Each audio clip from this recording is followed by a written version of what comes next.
grind, to the hustle, the pursuit of wealth. Every story, every journey, every climb from the shelf. Here's to the drive, to the fight, to pursuit of wealth. All right, guys, welcome back to another episode of the Pursuit of Wealth podcast. We're here with the co-host. He's kind of a big shot here, Mr. Jace Wright. I've actually had we've had a lot of good feedback about where this podcast is going. Yeah. People like this style a lot better than our kind of previous style. And maybe that's one thing. I think people just like Jace. Don't hype me up that much. Yeah. Your freaking headphones aren't going to fit over your head anymore. I know. It's getting big. Yeah. No, but excited for another episode. So we sent out the Pursuit of Wealth group. We haven't changed the name, so that's our name we're rolling with right now. But kind of the group that we've been talking about on this podcast that's going to get together on a monthly basis. We sent out the application links on the previous episode. We've had a good amount of people, more than we expected, submit applications. So we're actively going through those. By the time this airs, we will have already probably selected the people that will be in the group, and you'll be getting an email notification kind of just welcoming you into the group and proposing our first meeting date, which we have. I'm not going to say it on the podcast just in case that changes for some reason before we send out those invites, but it's only a few weeks away. I'm excited. I think just looking through the applications that we did get, it's going to be a group of some awesome people. Yeah, I'm excited too. Some studs. Lots of texts and questions, and then when we got all the links and stuff, I was genuinely surprised at how many we got. So that was really cool. And then, we've said that we were going to take 20. We're probably not going to do that right away. That's the goal, is to get to that point. We're probably going to keep it pretty tight knit to start and maybe go with 10 or 15. Yeah. So yeah, at the end of the day, if for whatever reason you were really anticipating being chosen and you didn't, or whatever, that sounds really arrogant of us. So we don't mean it to be that way, but we're keeping it tight knit just so it doesn't get out of hand and it's very personal. But just know that other opportunities might come out. We'll have other ideas of maybe bigger get-togethers. We may do a mastermind for just generic people that want to come and level up a little bit, within the whole community of Idaho Falls, and you'll be the first to hear about it if we decide to do stuff like that. So there'll be other opportunities for sure. So many things that we have planned that we could spin off with this, but we want the first group that goes through this and that we do this with for it to be impactful. Mm-hmm. I've been a part of big group masterminds, and when it gets too big, it's just not as personable. Right. Everybody doesn't quite get to know each other. It's more of, you're usually not as committed because, if there's 20 plus people there, it's well, if I don't show up this week, it's fine. Right. It's a smaller group. You kind of feel more obligated. Mm-hmm. So we want to make sure that we have, that everybody can get the benefit that they're looking for, that we can give more personalized attention to all those people that are in the group initially. And then we're going to scale it from there, whether that turns into multiple different groups, a bigger overall group, something that we open up, like you said, kind of maybe monthly, quarterly, just kind of open masterminds that this group can kind of facilitate.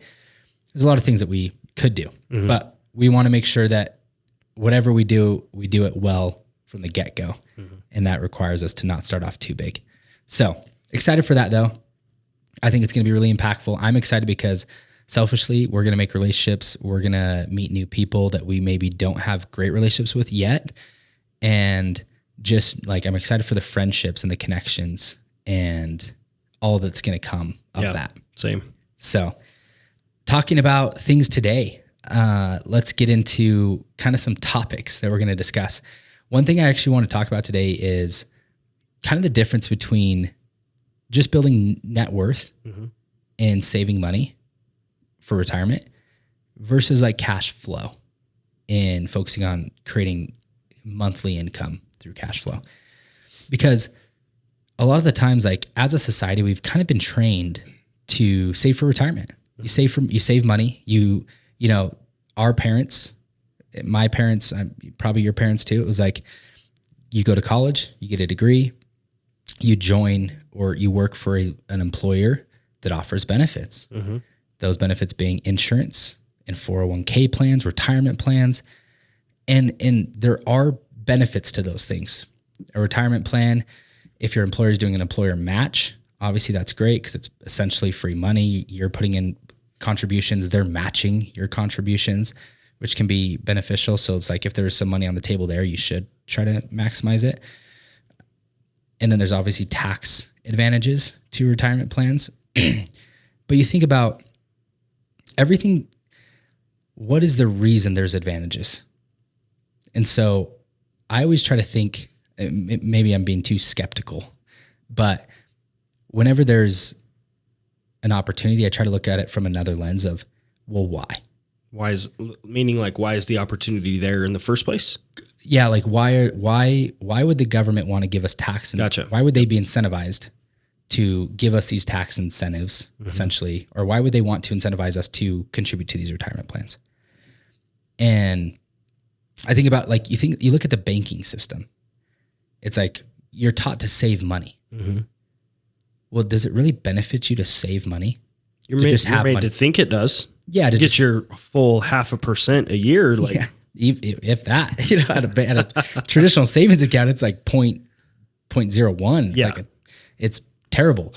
But banks, like the premise, you're educated to work hard, save money, and invest in your retirement. Well, the more money you have in a banking system, I mean, they get to just leverage out that money.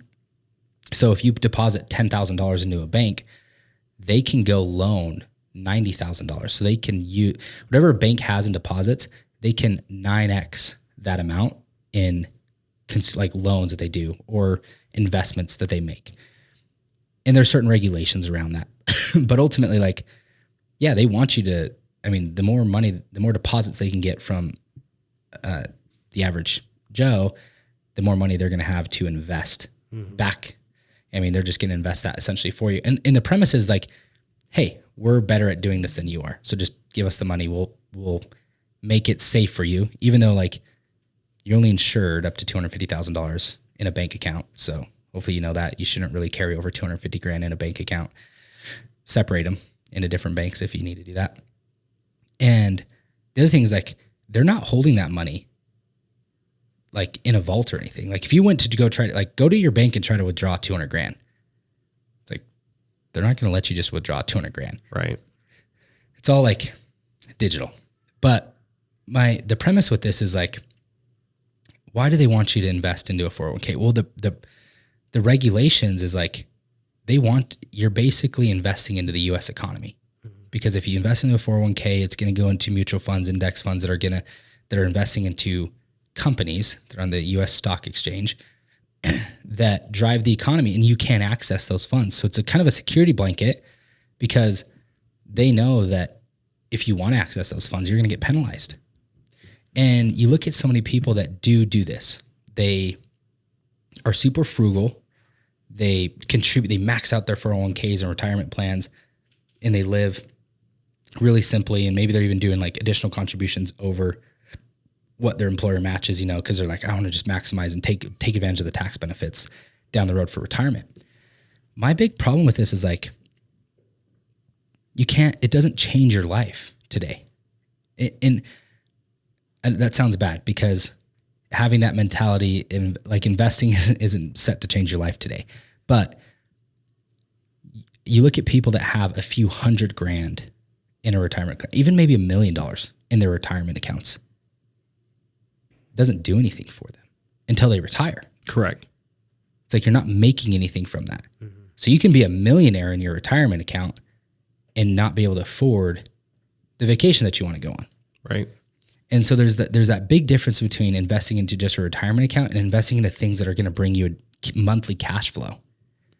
And so, and if you think about, okay, let's say you do have X amount into your retirement account, and you're not just going to want to withdraw it once you go into retirement. You're going to start drawing on that account, right? Mm-hmm.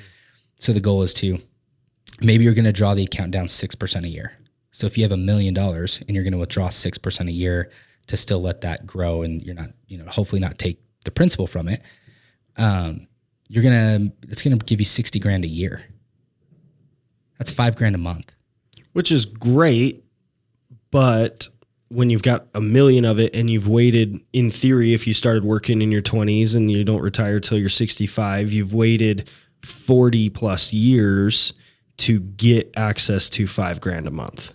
Yeah. And so I think I'm not trying to get ahead of what you're getting to, but I think what you're trying to illustrate is that there are ways to invest that would get you, in theory, $5,000 a month quicker than what a 401k would. Ding, ding, ding, ding, ding. Yes.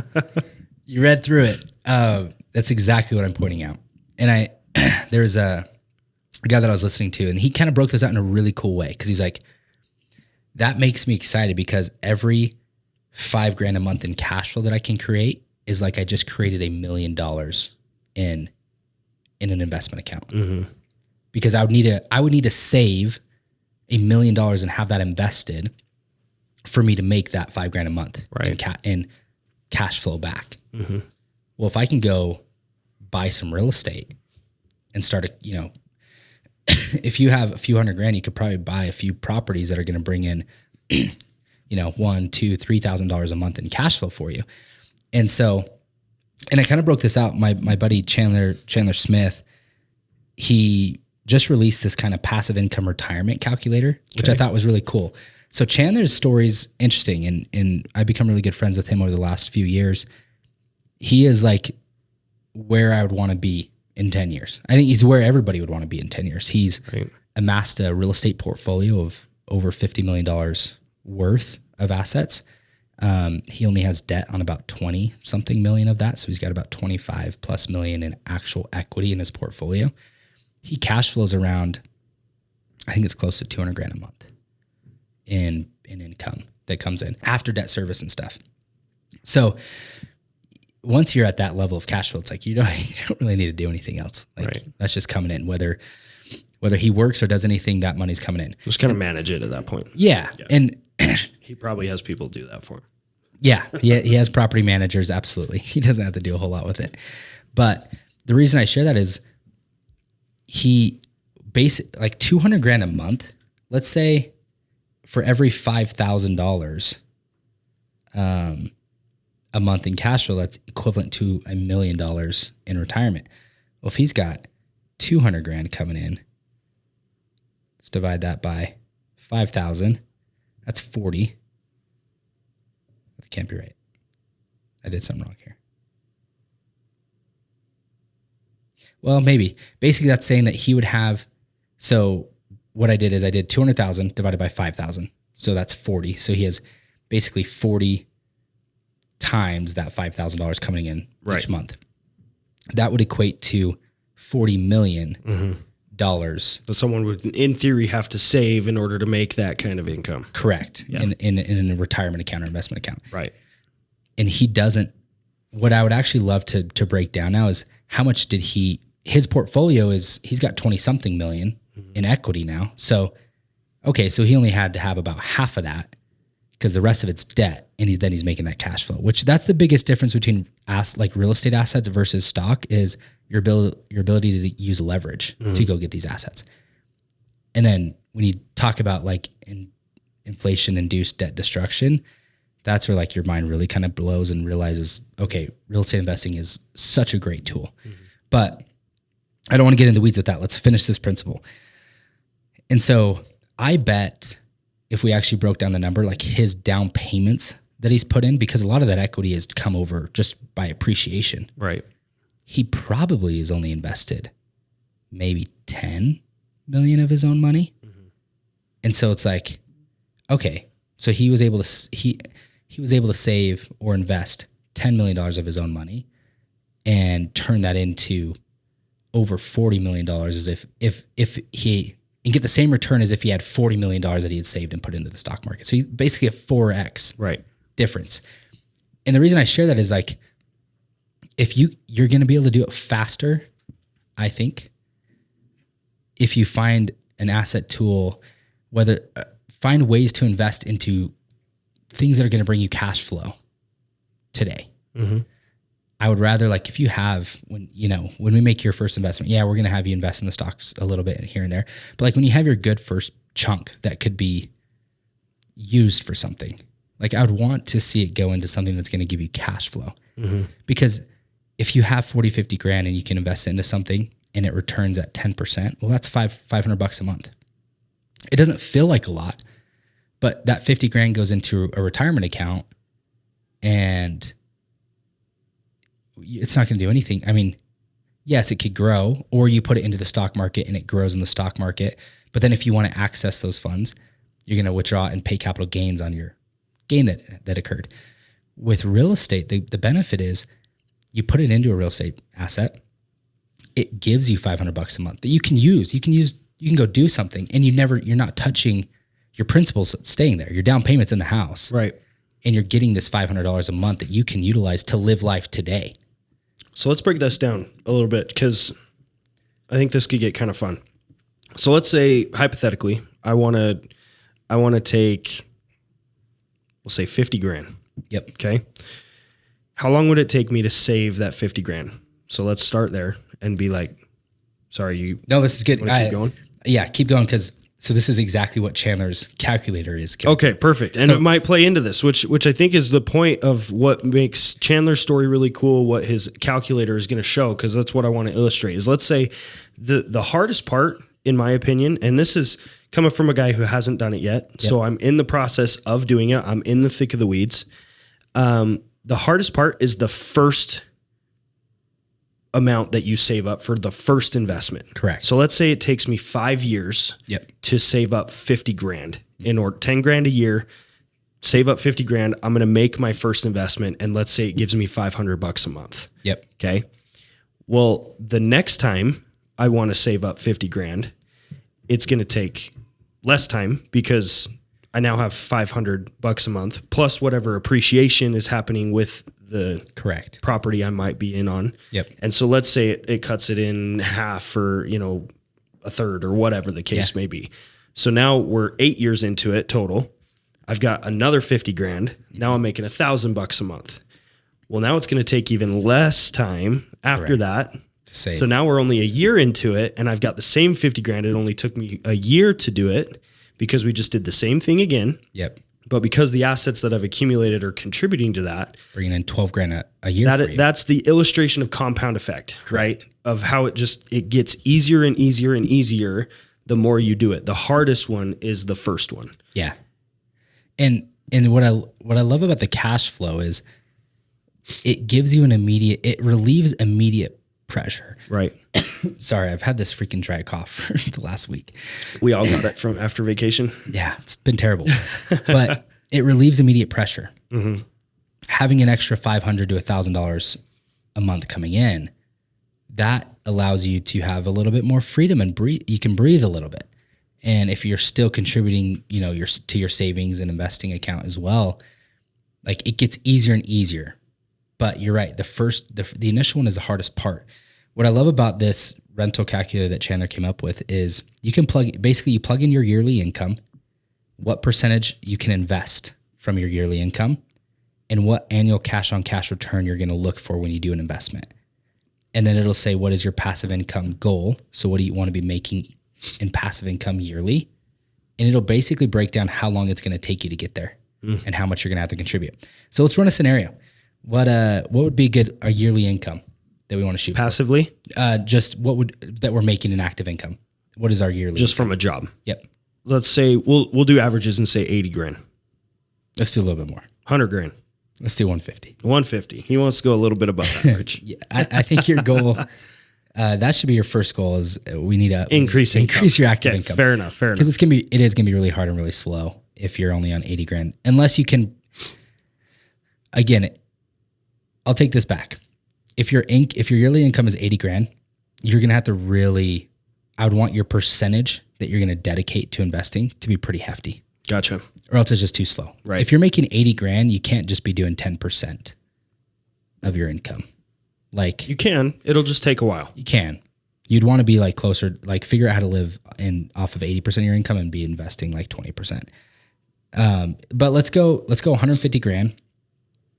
And let's say if you're making 150 grand and you can live off of 80% of that,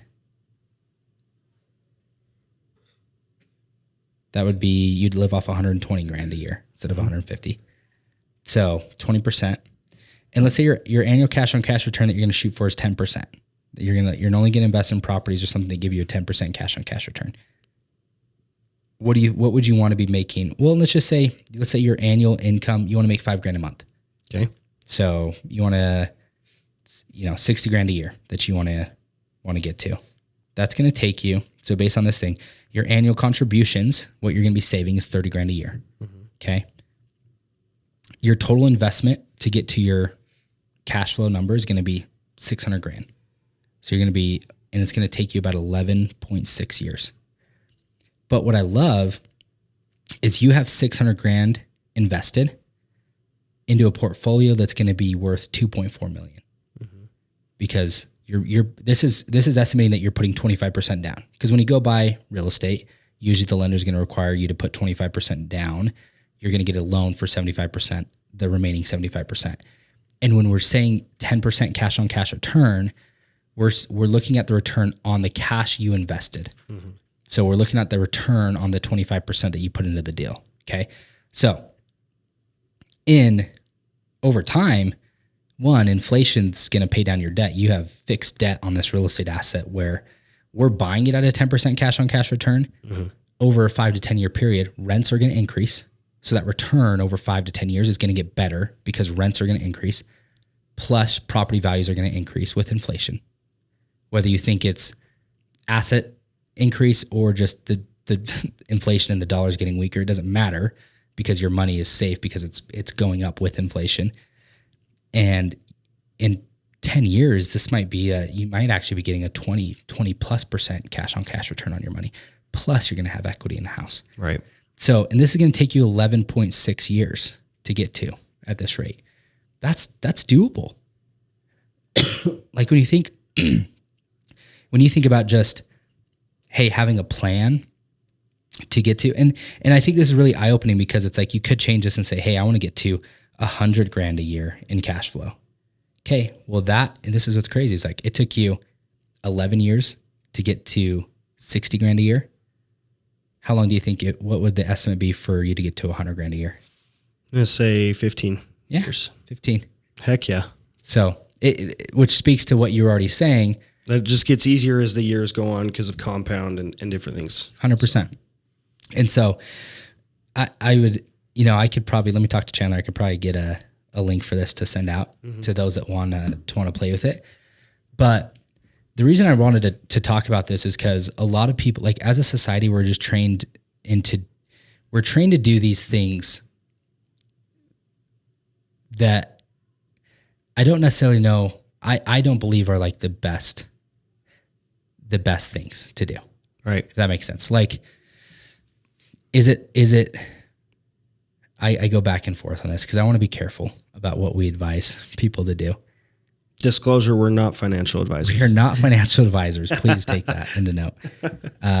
This is from personal experience and my own belief of what I do contribute to retirement accounts. Mm-hmm. I only contribute to a simple IRA, and I only do that because of the tax benefit. The tax benefit with a simple IRA is like if I contribute the max amount, like my tax bill, let's say, is going to be $30,000. If I contribute to my simple IRA, if I contribute $15,000, I'm going to get it's going to save me, let's say, $4,000 in taxes. These are rough numbers just to give you an idea. So then I'm looking, okay, well, I save $4,000 if I contribute 15. So really I'm only contributing 10, or 11, but I'm getting 15 worth into my retirement account. Right. If I don't do that, like I'm just paying Uncle Sam that extra $4,000. So maybe I'll just, leverage that and put it in the retirement account. So we do have retirement accounts, but it's pretty minimal. Like majority of our net worth is in our own, really in real estate assets. It's because it's what I know. Yeah. And it's something we're passionate about. So I was going to ask you, because I find this fascinating, because I've been obviously in the corporate world. You've been in the corporate world. Like 401k was a big deal. Like it still is, as far as like, here, you have benefits. You have all these incentives, right? So we've talked multiple times in this podcast when it comes to saving for investments. Yep. There's long-term investments, there's short-term. Obviously the 401k is a long-term investment that you hope works, and it has for people, which is why we want to be careful in what we say. Correct. Is it works? We just think there's probably some better things to do. So my question for you is, if I'm in the corporate world, hypothetically, and I've got 401k that's matched. I don't know what percentage that usually is of someone's income. 4%. So let's say it's 4%. 4 to 5. Okay. We've talked in this podcast that you probably want to invest about 10 to 20% of your income. Yep. Do you count that 4%? Or do you say 10 to 20% on top of that? Because now we're dabbling into 25 to 15% of your annual income in investments. What's your take on that? Do you look at that as kind of a, yes, it is technically an investment, and so we're going to count that as part of the 10% or the 15% or the 20%? It's a great question. And my initial thought is it's so situational. Fair. Because if you're starting from ground zero and you haven't really been saving and you're like, you need to decide I am going to start saving 8% of my income and my employer does offer a 401k. Should I start contributing there? I would personally, I wouldn't. And full, do your own research and decide what you want to do on your, with your own thoughts. But I think it is just too slow. Mm-hmm. The only reason I do it now is because we're in a financial position where it's like, an extra 10 grand a year going into that account, it doesn't really matter. I don't need it. And we're still investing. If it was going to prevent me from being able to buy the amount of real estate that I wanted to buy each year, I would not contribute to my simples. And the only reason I'm contributing to my simples is because I have a tax bill, which, like, if I wasn't making the income that I was making, then I wouldn't really have the tax bill that I was going to have. Therefore, it wouldn't be incentivizing as much to contribute to it. Mm-hmm. So for the average person that is employed, you're paying taxes through your W-2 paycheck anyway. So you're not probably seeing the same kind of benefit that I am as like a self-employed individual. Again, I'm not a tax advisor either. So do your own research on this stuff. But I would say, I don't think it's as beneficial. I think you can make that money make you more money faster if you learn like a niche.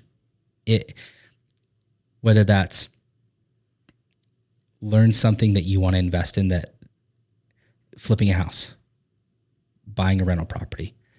Again, even with real estate, like I don't think you should just go right into buying a rental property with your first 50 grand. I would say figure out a way to turn that 50 grand into a larger chunk of money and then park it. Right. Because like you said, if it takes you 5 years to get to that 50 grand, you should really be very protective of the return that you're going to get off that 50 grand. Mm-hmm. When you look at people that have a lot of wealth, this has been eye-opening to me as we've started using more hard money lenders for like our projects. I have limited capital. I've got whatever amount of money that I'm willing to invest. I'm pretty picky. Like when I do hard money loans, like I expect 2 points in origination and 12% interest, which equates to about a 14% return annually. If I just did one hard money loan, usually they're 6-month terms. So I try to do 2 hard money loans in a year. So really my return would be 16% on my money. I don't get excited to just go park my money and get like an 8% return. Right. But the more money you have a different problem. You need places to put money, because the people that have accumulated a lot of wealth, they understand inflation. Mm-hmm. They understand if they just have cash in the bank, that it is losing value every single year. So they're just trying to park money wherever they can. And the people that have the least amount of money to invest are always the ones that want the biggest returns, and they should. You should be protective. If you're going to invest, you've saved up this nest egg. If you're going to invest it, you should want a really good return. Spent 5 years in theory, with our situation, you've spent 5 years getting this nest egg. Of course, you're going to be protective of it. Your goal for those first 4 years is how fast could you double that money? Right. And this is where be very, very diligent, because there's going to be gurus that you see online that'll be like, I've got a real estate investment that's going to return 30% annually. If it sounds too good to be true, it probably is. Mm-hmm. If somebody is saying that they're going to give an investor 30% return on their money, that means they're still making a spread. So that means that whatever they're investing in is going to be making 30+%. It's probably going to, they're going to probably want to make 10%. So it's probably making a 40% return. Excuse me. Sorry.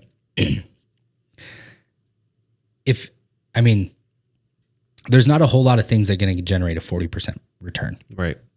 So be skeptical on that stuff. Understand that like the best traders in the world look like that made 13% return on their money over a 30-year period on average, investing in the stock market. And these are guys that like, they did this for a living. They invest in individual stocks. Like their return was 13% annually. So like if you can get a 10 to 15% return, you're crushing it. Don't put yourself in a position, don't get greedy and go try to chase a 30, 40% return that somebody's pitching you. Because most of the time it's just, that's what their P&L, or not their P&L, but that's what they're forecasting. That's what the spreadsheet says. And they call it like a performa. So like if you do a real estate development project or investment, some people, they'll put a performa together and they're going to say, this is how it's going to perform. Mm-hmm. This is what our estimated returns are. And I would be like, look at the track record. Hey, what other projects have you done?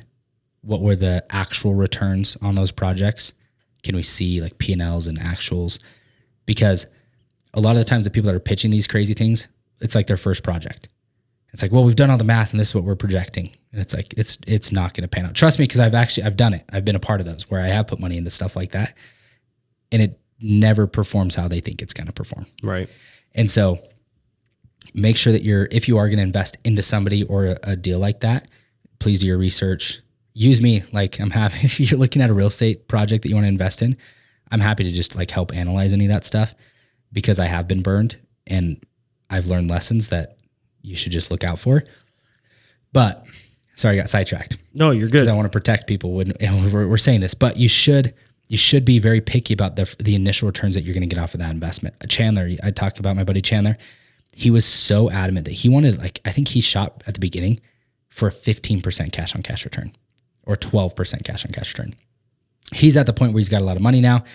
He's okay with less cash on cash returns because he is just looking for additional ways to park money. Right. Plus he's looking for tax benefits to offset his income with depreciation. And so he's playing a different game now. So he's okay with less returns. But if he hadn't created this buy box and been very specific on the returns that he wanted initially, he probably wouldn't have got to where he's at as quick as he did.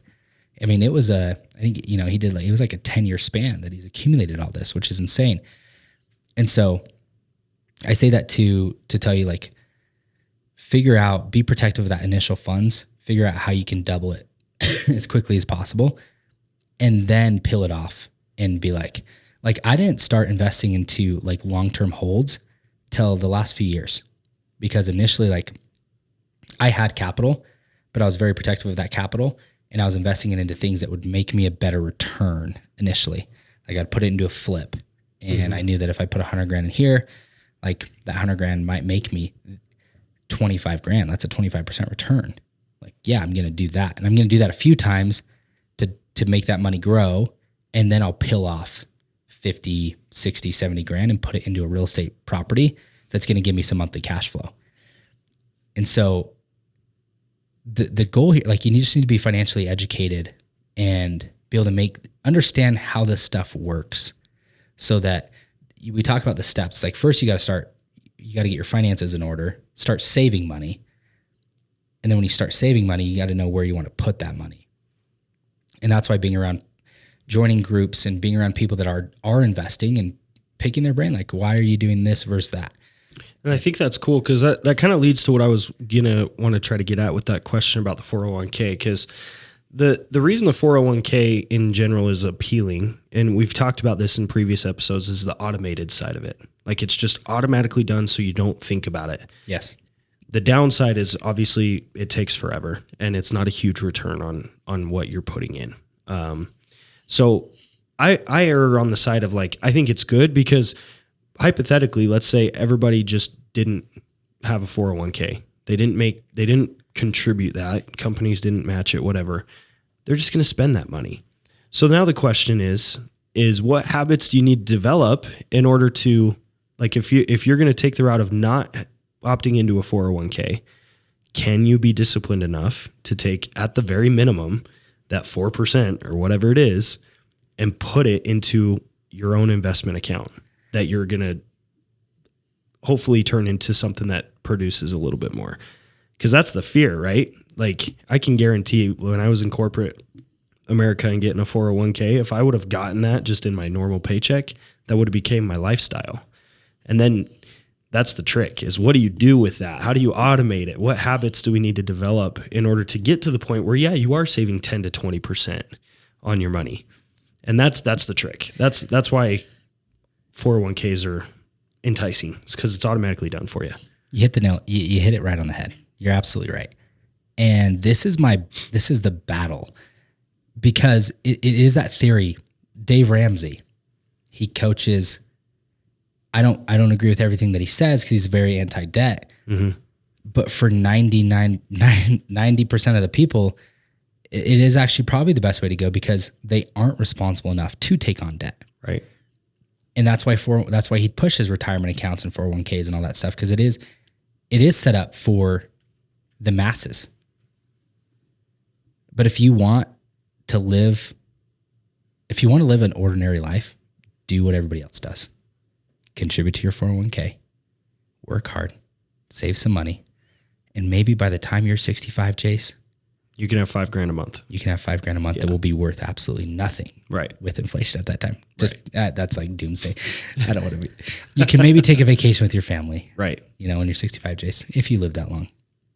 And the average life expectancy of like males is like 70 something. So you can get 5 years. The human psychology is interesting with that, because if there was a way that I could automatically, which we're working on this, right? Like, I love automated. We've got systems with. Jace doesn't want to think about it. If I don't have to think about it, it's the easiest thing to do. If you can train your brain to automatically think that you are living off of X, which is 20% less than what you normally would. Because that's how the 401k works. It's, you don't see that money. By the time you get your check that you're taking to the bank to go get cashed or deposited, that 401k is already taken out. So now you have operated and are now operating with the assumption that this is what I have to live off of. The problem is we don't do that for ourselves. And so the idea, and what habits I think we all need to, and hand up, like, I want to do this too, is to train our brain to be able to look at our income and say, automatically, I have to live 15, 20% less than what this is. Yep. And put that money away, because then I think it'll be shocking how fast you see that set aside money build, and then you can invest it. Yeah.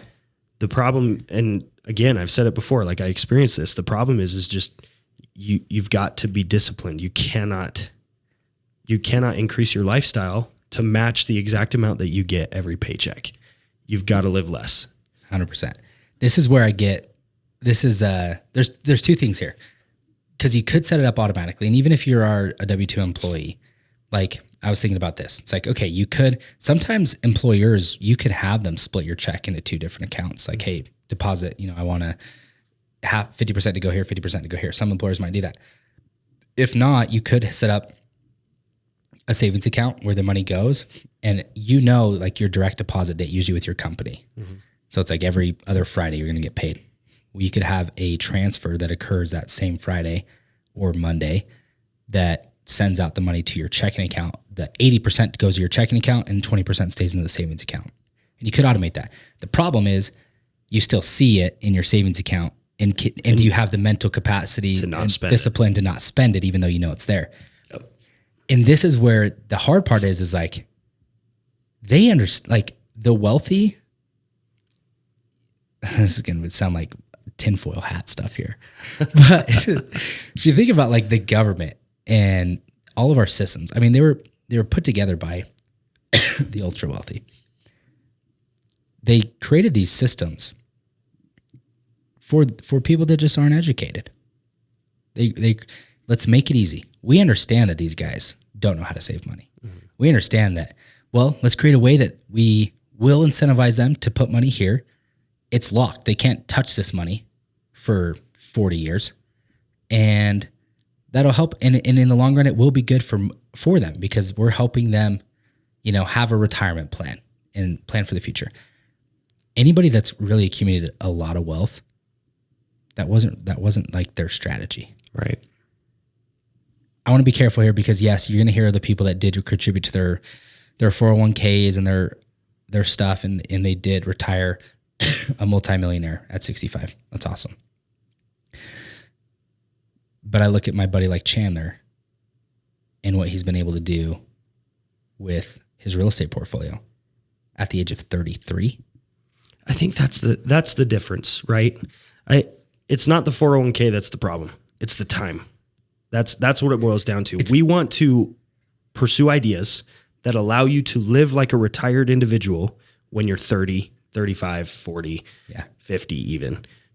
By the time you're 65, I'm sorry if we have any 65 plus year old listeners, like you're on the last quarter of your life. Yeah. And so like, congrats, you worked 3/4 of your life to be able to not work. You sacrificed 40 years to get that. And if you didn't do any other investments and you just put into a 401k, the odds are, it's not obviously not every situation, the odds are you are making just enough to survive for the rest of your life, not to live an extravagant life. Like retirement's great. You don't have the responsibility of having to wake up and go to work every day, but you're not living an extravagant life. And that's what we're trying to accomplish, is to live an extravagant life and not have it take as long. Yeah. Because then life's joyful. That's when it gets fun. It's like, how could you make stuff that's going to benefit you in the next 5 to 10 years? Mm-hmm. And I'm still a long-term belief. Like you have to have a long-term vision on this stuff, but I think it's because a lot of people want the result of somebody like, let's say Chandler, that's doing it at, has this accumulation of wealth at a young age, but they don't want to do what's required to get there. What's required to get there is like, you've got to get educated. You got to figure out a strategy. And there's so many resources out there. There's no reason, if you're not willing to figure out how to invest in real estate, you're not willing to figure out these different asset classes that you could go into, and you're just like, I'm just not good with money. I don't understand finances. It's just not much. Then you're not gonna live an extraordinary life. Like you can't do what everybody else does and expect to get a different result. If you want to live the ordinary life and just contribute to your retirement accounts and retire at 65, awesome. If that's what you want, that's great. But don't be upset that somebody else does it another way and they're like, I wish I would have done that. You could have done that. There's nothing that makes me special other than like, I've just decided with my free time, I focus on these things. With my free time, I figure out tax incentives. I figure out real estate properties. I look at deals all the time. I'm thinking of ideas of where I could put money and where can I get the best return, and listening to podcasts and educating myself on other strategies that people are using and figuring out, okay, how do they do that? How could I do that? Talking to people like Chandler, seeing his story. How did he get started? What would he do? Analyzing deals. Anybody can do that. There's nothing special about that. It's just whether or not you're willing to put in the time to do it. Mm-hmm.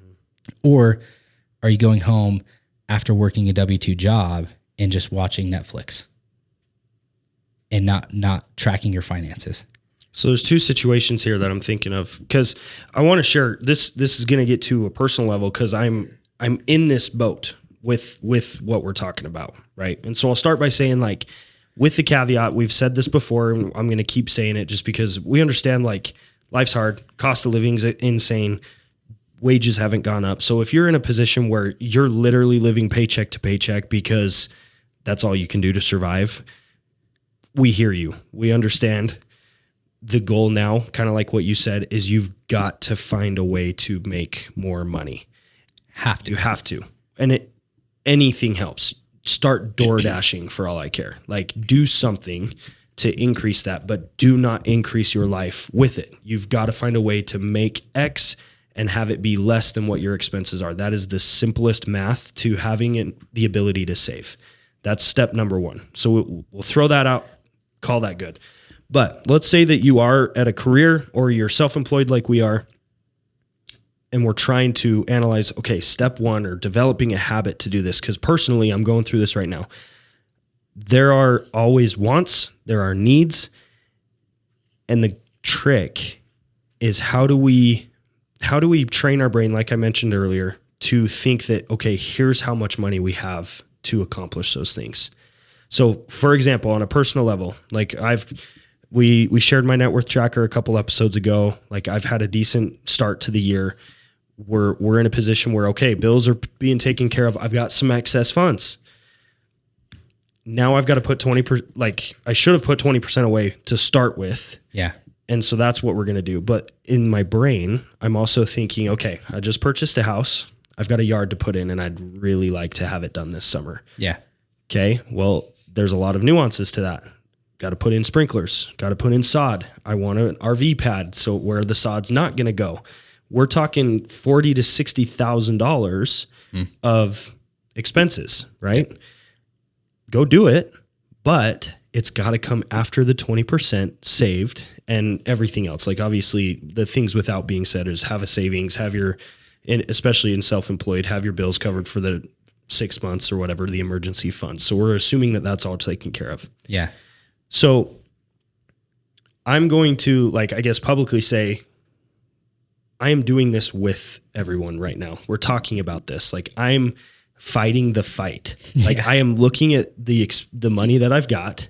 I am looking at the expenses that are coming in the summer, and it is taking everything in me to still set aside 20%. Yeah. Like it's hard. Oh, and yeah. I don't want to make it sound like it's easy what we're talking about, because it's not. Because I have two choices, right? I either put the 20% in, operate with the rest, and still maybe I do get the AC unit. That's $4,000. Cool. But maybe I don't get the yard right away. Yeah. Or maybe I put in half the yard and I don't get the RV pad. Like you got to be willing to make the sacrifice to prioritize the 20%. Correct. And that's what I've loved about what we've done so far is I've never had my brain think that way until we started doing this. My brain was always like the savings comes after, like the investing or whatever comes after I take care of whatever else I need. Yeah.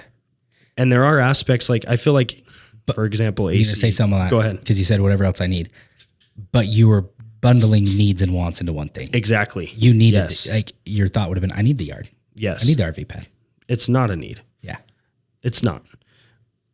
Could be a toss up with AC. Like I feel like AC is a need if it gets really hot. Like I've just lived without it and it sucks, but that's the point is the same, right? And so the goal here is training the mind.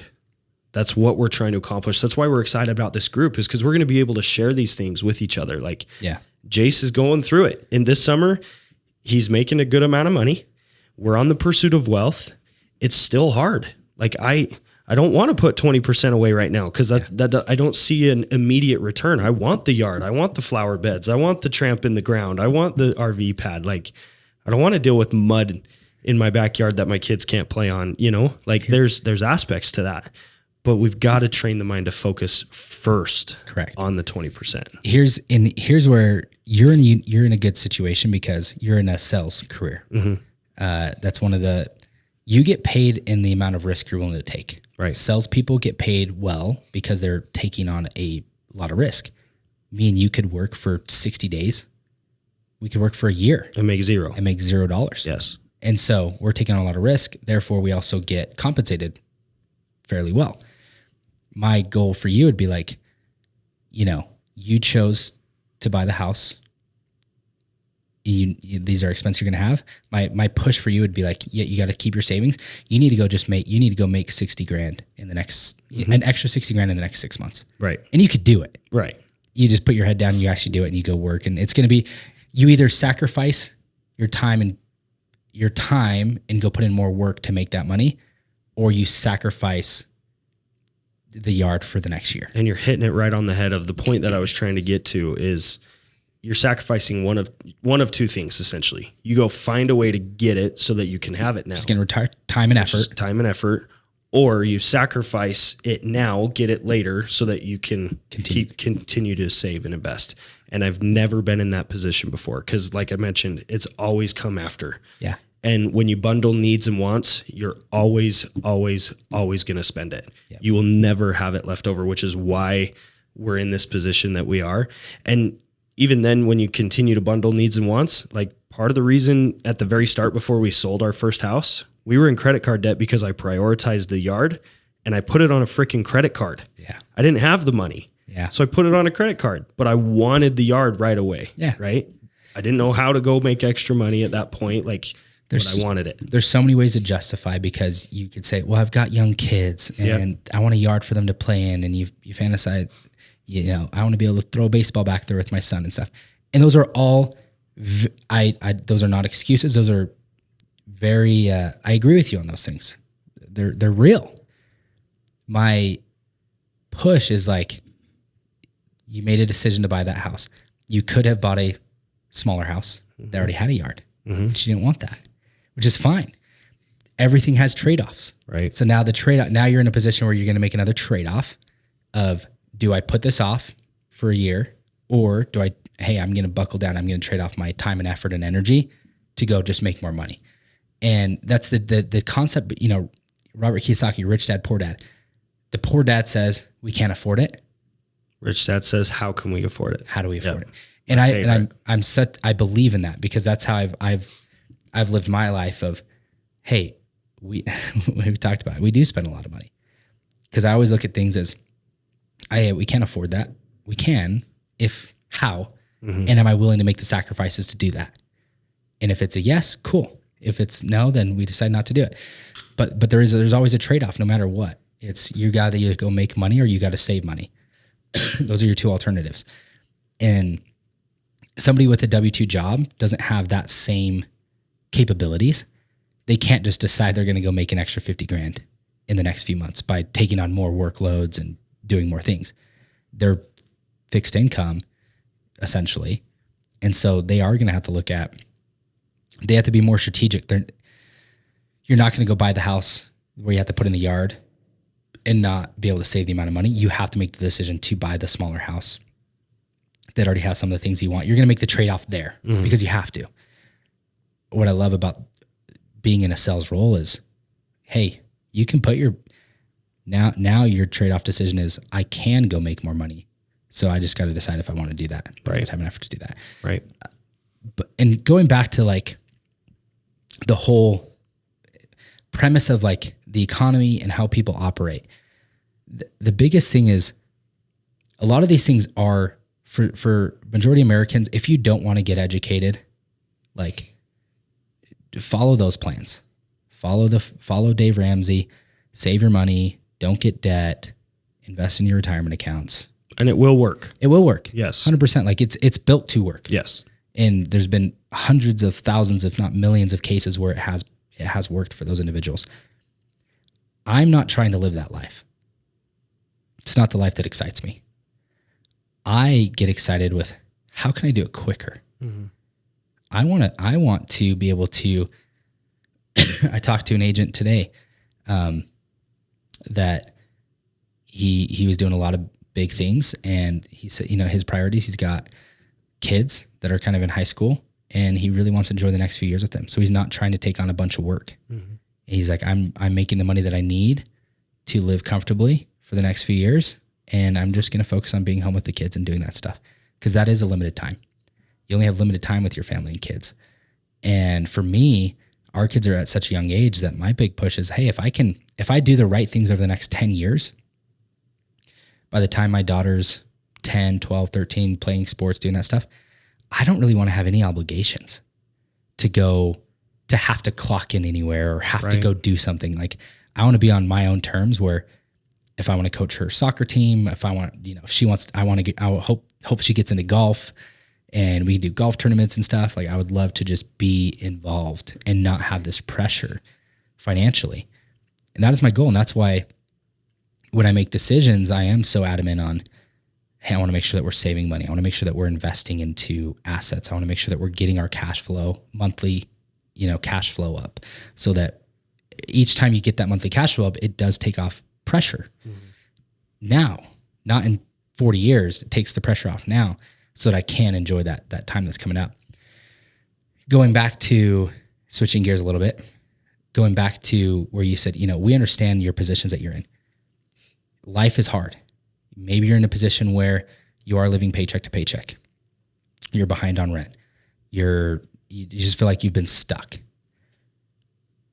There has never been a better time for you to be alive, to be able to change your situation. Our parents didn't have these opportunities that we have. Yes, you can say, oh, it was so much easier for them because things were more, they were cheaper. But I'm like, dude, they didn't have the internet. They didn't have the opportunities that you have.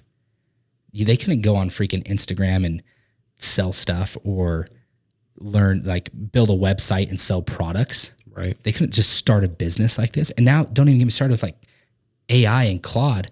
You can go develop anything you want. Like the world is at your fingertips right now.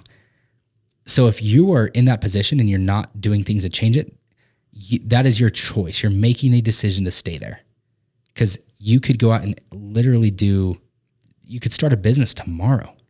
I look at, there's an individual that I know. I'm going to be very discretionary here with what I share, just to make sure that we don't share anything to identify this person. Right. But there's somebody that I know that, geez, dude, somebody that I know that was in a tough financial situation, went out and started a business and has been growing that business over the last few months. And he has been working his ass off. And he didn't have the money initially to start that business. He took a lot of risk, kind of put him behind on rent. He's been working till, I talked to him the other day, he's like, he was working till like 2 a.m. doing stuff. He told me, he came and he's like, hey, if there's anything you need with X, Y, Z, I'm happy to work, do that. And I'm like, are you sure you got time? He's like, I won't sleep. I'll do whatever I need to do. I'll stay up till 1, 2, 3, and then I'll be back at it at 6 a.m. Sometimes that's what it requires. And if he can be consistent with that, you're going to look in 10 years and see a very successful person. Even when I say consistent, not saying that you have to stay up till 2 or 3 o'clock every morning. Yeah. Like that's not it, but it's the mentality of, I'm going to choose something different. I'm going to make it happen. Yes. I'm going to do whatever it takes. Yep. There are trade-offs, and I'm willing to trade off my time and effort to do this. He could just be like, this is my situation, and I'm working a job and my salary hasn't increased. That's just the way it is, unfortunately. Well, I'm going to go home and play video games. When you're in corporate America, man, you are the victim, and you think you're the victim because you only have the corporate people to blame for your situation because they're not giving you enough money. That's why, I mean, again, we're not trying to tell everybody that they need to be business owners and go and be self-employed. No, most people shouldn't. Yeah. Even though like the reason I love it is at the end of the day, when I look in the mirror and I'm not in the situation I'm in, it's because of who I see in the reflection. Yep. It is not, I only have me to blame. That's it. When you're in corporate, you're blaming your CEO or whatever, oh, the wages suck and they haven't come up with inflation and blah, blah, blah, blah, blah. And you just deal with it and you just whine and complain. Yeah. You have nobody to blame other than yourself when you're self-employed. I can't leave here. I've already spent 5 years. If I go somewhere else, I have to start over. And I've worked up my tenure here, so I have more privileges, but they don't see my value and they don't increase my pay. It's all excuses. Yep. You could change that. You just don't want to because it's not comfortable. Mm-hmm. And that's fine, but know that you're not a victim, that you can control your life. And if you wanted to change, you could, and it's never been easier to change. I don't want to say that you should be a business owner. I think obviously it is awesome if you can be a business owner. It's also really hard. 90% of businesses actually don't even make money. Mm-hmm. So don't get it mistaken that it's some easy thing to do. It's not. But if you're willing to put in the time and effort, you can do whatever you want to do in life if you're willing to put in the time and effort. Mm-hmm. My problem is with people that complain, and then you ask them, what do they do in their free time? Yeah, you work 9 to 5. what else do you do with the rest of your day? Well, they've watched all the episodes of freaking Stranger Things, caught up on all the seasons. They want to go home and they play video games. They, watch Netflix, and I'm like, well, they do these hobbies. And it's like, that is awesome and good for you. And if you're happy, then go for it. I'm not bagging that you shouldn't watch Netflix, and I'm not bagging that you shouldn't play video games. If you're in a position that you want to be in, by all means, go do whatever you want. But if you're going to complain, it is on you. Give up the video games, give up the hobbies for a few years, go make a life for yourself. Not just for time wasted, but money spent on those things. You're literally like, you're complaining about not making enough money, but you're spending money on these things, and time that is also money making. Time is the most valuable thing. Yeah. And we've been there. Like, I've been there. So yeah. I get it. Still there in some ways. And it's not, I want to make sure that this doesn't come off. I'm not bagging on you for playing games. I'm not bagging on anybody for playing games. I am saying if you are complaining, you should look yourself in the mirror. Right. And figure out what you're doing with your time. You could be using that time to learn more about finances, to understand what's going on, to set up a money system for yourself. One of my mentors said, most people spend more time planning a vacation than they do planning their finances. They'll spend 40 hours planning this vacation that they're going to take this year, but they won't spend an hour a month on their finances. It's your priorities. Right. Where do your priorities lie? If you want to make a change, you need to change what you're focusing on. You need to change where you're spending your time. And if you do that and you spend your time on the right things, you'd be amazed. And it doesn't have to be forever. Like, I look back and, dude, that our span, what we did over the last 5-7 years, I did sacrifice a lot. Like, I didn't do a lot of my hobbies. I didn't do a lot of these things outside of work. And I was okay with that. Like, I was willing to make that trade-off now. It would be a lot harder for me to make that trade-off now that I have, kids, to be able to do the same amount of work that I did. But if I hadn't done that now, or if I hadn't done that before, and I was in the position I would now, I have a decision. I either do it now while my kids are young, or I have to do it later. At some point, like we said, at some point the bill is due. Yep. For whatever life that you want to live. And so if you're happy with where you're at and you're comfortable and you're making $80,000 a year and you're putting away a little bit in a retirement account, that's awesome. And I'm so happy for you. I want you to I just want people to be happy. That's the goal. And so when we talk about helping people financially, I don't say financial independence, because maybe that's not what everybody wants. I want you to just to be like, have some financial stability. So you just feel good and you're living the life that you want. And that's again, we've talked to Dave Ramsey a couple times. That's his goal too. Like, the whole reason he pushes not owing anybody money is because that hurts in the morning when you wake up. Oh yeah. His goal's the same. When you don't owe people money, you wake up happier, you own your life. And that's kind of, we're on the same concept as far as that's all we want is to create habits that help you achieve a joyful life. Yeah. And we'll talk about this more in the next episode.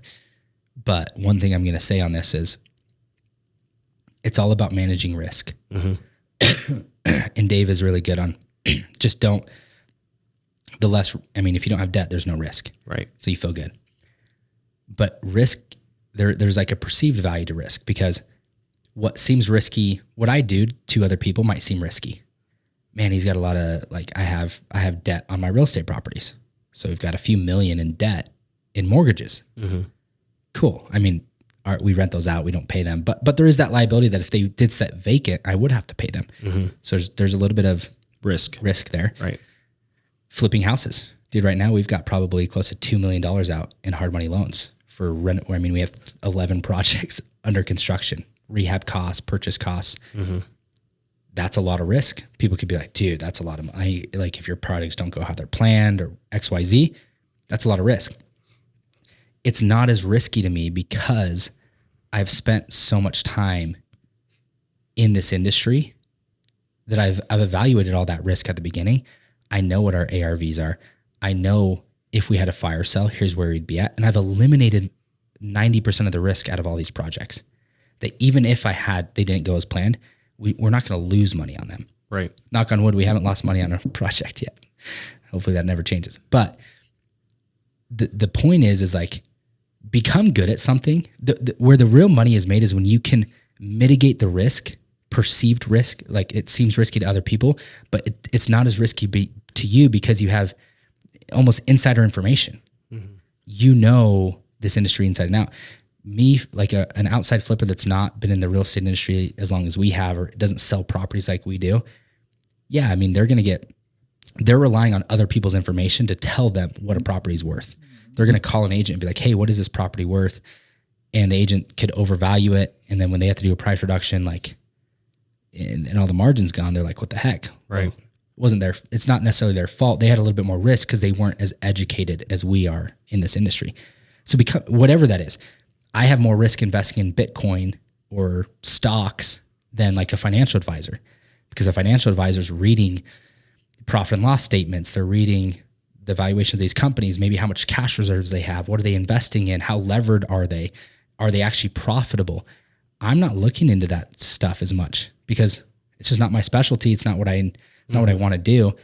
But if that's where I was going to spend my money and invest majority of my income, then I should learn that at a higher level so that I have less risk making those decisions because I'm doing more of my research. But we'll talk about, there's a lot I actually want to talk about on risk and how to mitigate it and how risk and compensation are correlated. So we'll talk about that in our next episode. And we're already an hour over here, so we're gonna wrap this sucker up. Any last words that you want to say?